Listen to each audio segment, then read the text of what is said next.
In this lecture, we'll start by exploring the first century of American advertising, from the 1850s to 1950s. Then, we'll discover how advertising in the United States has evolved from the 1950s to today. Advertising comes in many forms, from classified ads in print newspapers and online to giant highway billboards. In this chapter, we'll focus more on conspicuous consumer advertising, aimed at shaping product images and brand name entities. Advertising can take up so much space in our daily lives that we sometimes actively work to avoid it, such as using digital DVRs to skip through commercials or installing ad blockers on web browsers. Yet advertising appears in most media: the internet, TV, radio, books, newspapers, magazines, digital games, movies, and even sound recordings.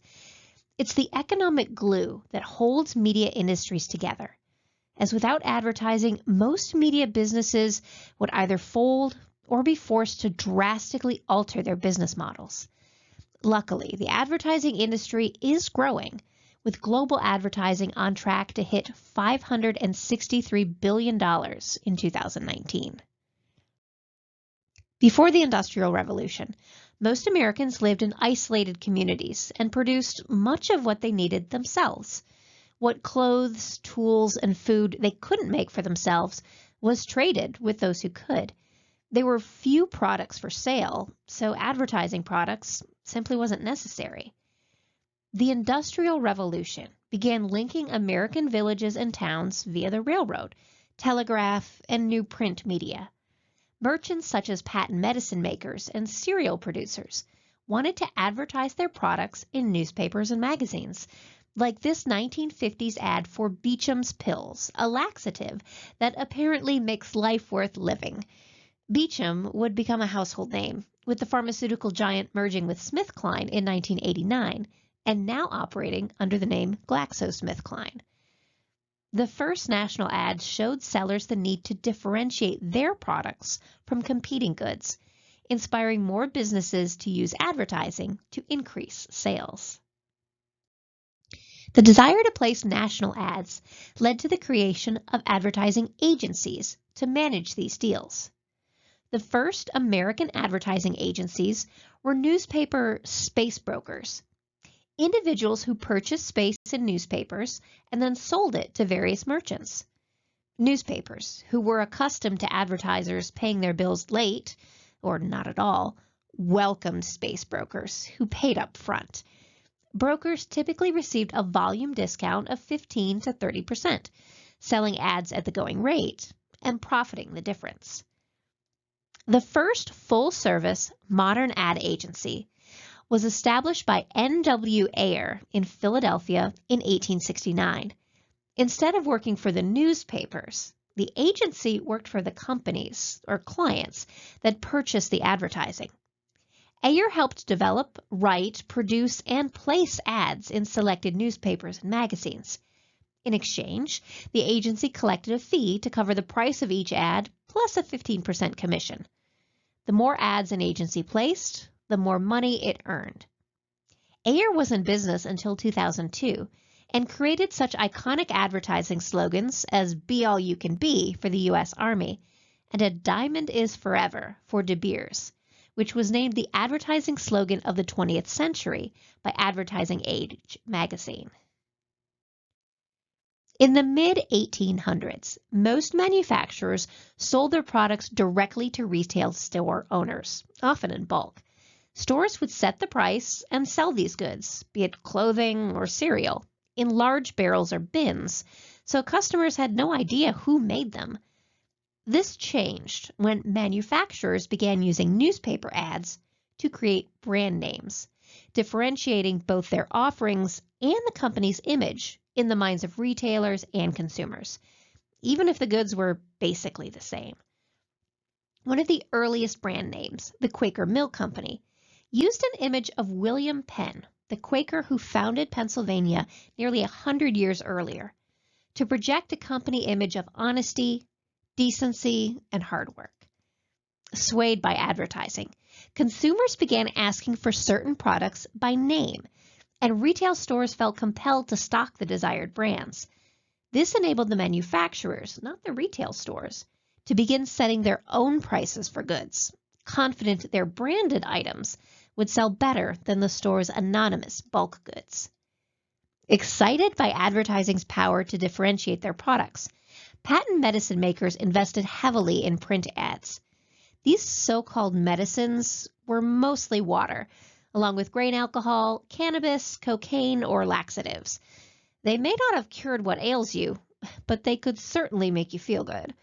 The outrageous claims made by patent medicines, along with investigative journalism that publicized death, drug addiction, and other hazards associated with patent medicines, led to advertisers self-regulating their industry and developing industry codes to restore consumers' confidence. Partly to monitor patent medicine claims, Congress passed the Pure Food and Drug Act in 1906. Another big early advertiser was the department store. By the early 1890s, more than 20% of ad space in newspaper and magazines was purchased by department stores. By selling large volumes of goods with little individualized service, department stores were able to save money and keep prices low, luring consumers away from smaller stores and making more money they invested back into advertising. This development further fueled the growth of a large-scale consumer culture in the United States. As advertising became more pervasive in the United States, it began to transform American society. By stimulating consumer demand for more products, advertising helped manufacturers create entirely new markets. Advertising also fueled a desire to use new technology, like vacuum cleaners, washing machines, and cars, to make daily life easier or better. And advertising also influenced American values, with ads for household cleaners and other products conveying the message that good wives kept tidy homes and were responsible for the health and well-being of their husbands. By the early 1900s, business leaders and ad agencies believed that women, who constituted as much as 70 to 80% of newspaper and magazine readership, controlled most household purchasing decisions. Ad agencies designed simple ads that featured emotional content, portraying cleaning products and household appliances as heroes, saving grateful women time and effort. The growing authority of advertising in the early 1900s, along with fraudulent claims associated with patent medicines, resulted in early regulation of the industry. The nonprofit Better Business Bureau was founded in 1912 with a mission that included keeping tabs on deceptive advertising. Consumers still regularly use the BBB to research companies and file complaints about unresolved issues. 2 years later, the U.S. government established the Federal Trade Commission to help monitor advertising abuses. The advertising industry, like many industries, favored self-regulation over government supervision. They also wanted an official way to track newspaper and magazine readership, to guarantee accurate audience measures, to ensure newspapers weren't overcharging their clients. The Audit Bureau of Circulations was formed in 1914 to independently monitor circulation figures. Now called the Alliance for Audited Media, the organization still verifies print, along with digital circulation, mobile apps, website analytics, and social media. By the 1940s, the advertising industry began to deflect criticisms that advertisers created needs consumers never knew they had, dictated values, and had too strong a hand in the economy. In November 1941, an organization was proposed to bring the entire ad industry together in the service of social good. 3 weeks later, the Japanese attacked Pearl Harbor and the United States entered World War II. The newly created War Advertising Council began encouraging Americans to support the war effort through sales of war bonds, blood donor drives, and scarce good rationing. Other successful advertising campaigns included loose lips sink ships to prevent sensitive information like troop location and movement from being shared with the enemy, and a Women in War Jobs recruitment to bring 2 million women into the workforce. Following World War II, President Harry Truman asked the War Advertising Council to continue its work as a peacetime public service organization addressing pressing social issues. Rebranded as the Ad Council, the group chooses dozens of worthy causes annually and has produced pro bono TV, radio, print, and digital public service announcements on topics ranging from polio vaccination and AIDS prevention to seatbelt usage and bullying. The Ad Council's longest-running campaign dates back to 1944 with the creation of Smokey the Bear and his famous warning, "Only you can prevent forest fires." According to the Ad Council, the Forest Fire Prevention Campaign helped reduce the number of acres lost annually from 22 million to 8.4 million in 2000. As the 20th century progressed, U.S. advertising continued to evolve. Visual design began to play a more central role in advertising in the 1960s and 1970s, heavily influenced by European designers whom agencies hired as art directors and drawing inspiration from television and cable content. By the early 1970s, ad agencies had teams of writers and visual artists giving equal status to words and images in the creative process. This ad for Coca-Cola, published in Life magazine in December 1970, is a good example. Compare it to the 1947 Coca-Cola ad on the title slide. The earlier ad may want to make you hang out with friends, but with this one, I can almost taste those delicious bubbles in an ice-cold Coke. As ad agencies began to increase their focus on visual design, they also started to change how they operated. Big firms kept getting bigger, turning into mega agencies that offered a full range of services, from handling advertising and public relations to operating their own in-house audio and video production studios. On the other side of the mega agency is the boutique agency, offering more personal services to limited clients. Small agencies doesn't always mean small clients, though, as boutique agencies have developed innovative ad campaigns for big clients like Nike, ESPN, and Target. In 2017, the 4 largest mega agencies of WPP, Omnicom Group, Publicis Group, and the Interpublic Group of companies had a combined revenue of almost $54 billion. Meanwhile, 4 global business consulting firms, Accenture Interactive, PwC Digital Services, IBM iX, and Deloitte Digital, have recently assumed so much of their clients' advertising activities that they too have joined the top 10 of global mega agencies. Whether a mega agency or a boutique, most ad agencies have a similar organizational structure. The first function is account planning, developing an effective advertising strategy by combining the views of the client, creative team, and consumers. Account planners coordinate market research to assess consumer behaviors and attitudes about a particular product long before developing any ads. Ad agencies use sophisticated scientific methods to study consumer behavior. The earliest type of research is demographic analysis, which mainly documented audience members' age, gender, race, occupation, education, and income, then looked for patterns between identity groups and purchasing choices. By the 1960s and 1970s, ad agencies began to use psychographics, a research approach that categorizes consumers based on their attitudes, beliefs, interests, and motivations. Psychographic analysis often relies on focus groups, small group interview techniques where a moderator leads a discussion about a product or issue with 6 to 12 participants. In 1978, a new questionnaire called the Values and Lifestyle Strategy was introduced. Using questionnaire, Val's researchers divided respondents into 8 types associated with certain behaviors and preferences of interest to clients: thinkers, innovators, achievers, strivers, survivors, believers, makers, and experiencers.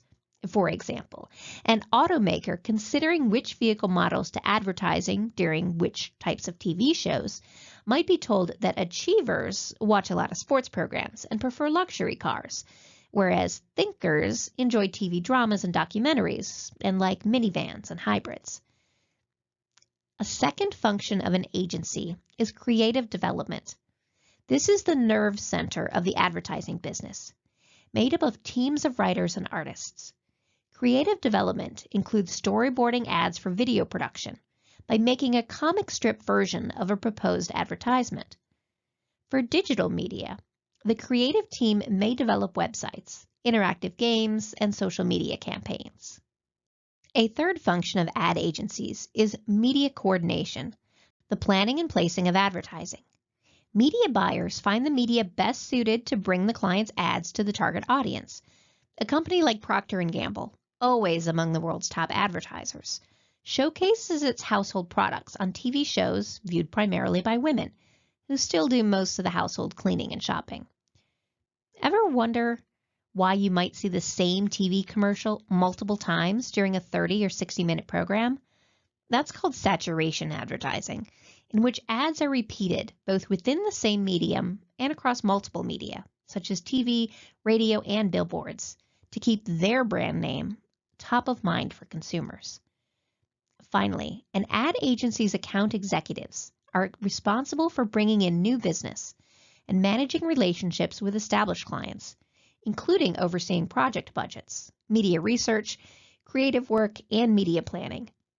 Account executives are the liaison between the client and the agency's creative team. Advertising is big business, with companies spending millions each year, if not billions, to market their products. 41 companies spent at least $1 billion on advertising in 2017. Telecommunications companies are some of the biggest spenders, with Comcast, AT&T, and Charter Communications all in the top 10. T-Mobile wasn't too far behind, with $1.8 billion. Procter & Gamble led spending for the household products industry, with $4.39 billion spent to advertise products including Pampers, Tide, Charmin, and Crest. Amazon led internet services and retailers with $3.4 billion in spending, with Alphabet, aka Google, not too far behind. Car companies, General Motors and Ford, were both in the top 10 U.S. advertisers, with Fiat Chrysler, Toyota, Honda, and Nissan all spending at least $1 billion. Other big spenders who dropped at least $1 billion in 2017 include pharmaceutical companies Pfizer, Johnson & Johnson, Merck, and GlaxoSmithKline. Walmart led retail ad spending with $2.3 billion, with Nestle spending $2.1 billion to advertise its slate of over 2,000 global brands that include Gerber, Purina, DiGiorno, and Lean Cuisine. The most heavily advertising individual brand was Geico, a subsidiary of Berkshire Hathaway, with $1.4 billion in ad spending in 2017. As with every other medium we've discussed this semester, the digital turn has had a profound impact on the advertising industry. In 2005, a third of all U.S. ad dollars went to television. By 2017, internet advertising was earning 35% of the country's ad revenue. The earliest web advertising was banner ads, print-like digital display ads on the top and side of a web page. Online advertising became more sophisticated, introducing pop-up ads, pop-under ads, multimedia ads, video ads, online classified sites like Craigslist, and email ads. By 2016, unsolicited commercial email, affectionately known as spam, made up 86% of the world's internet traffic, with more than 400 billion spam messages sent every day. Online ads work. But how do they work? Online ads are placed by agencies who then track ad impressions, meaning how often an ad is seen, along with click-throughs, how many times a user clicks on an ad to visit the advertiser's website. Online agencies gather information on internet users through cookies and online surveys. Paid search engines advertising dominates Google, Yahoo, and Bing.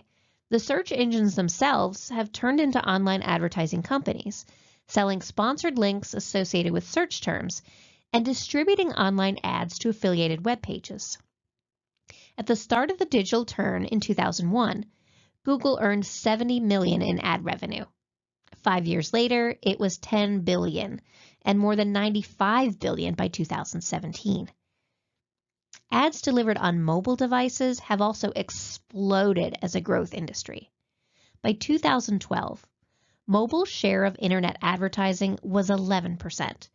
According to PubMatic, mobile advertising's $241 million in revenue worldwide in 2019 captured 73% of the digital ad market.